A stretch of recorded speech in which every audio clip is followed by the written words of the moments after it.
bugün sənə izzət oxumağa gəlmişik. Sənin evladların, sənin önündəyik. Önündə durmuşuq minnətdarlıq hissiyle.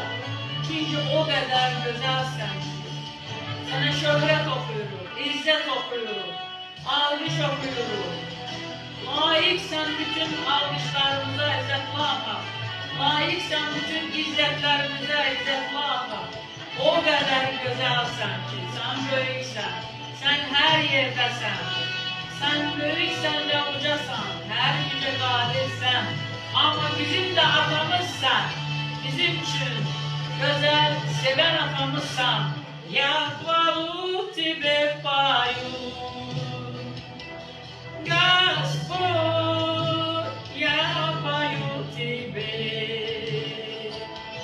Naš Bog, iba ti,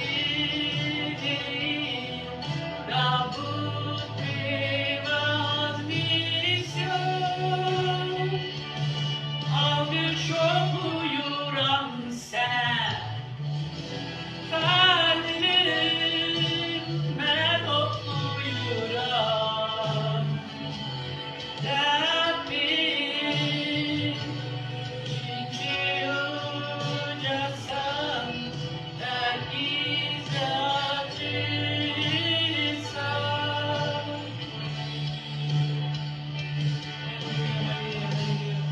Alqış oxuyuruq sənə, Tanrım, biz oxuyuruq. Rəbbim,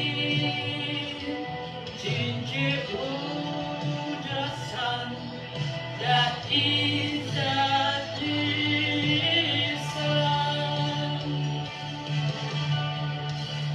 Alqış oxuyuram sənə, Rəbbim, mən oxuyuram. Tanrım, çünki ucasan və izzətlisən.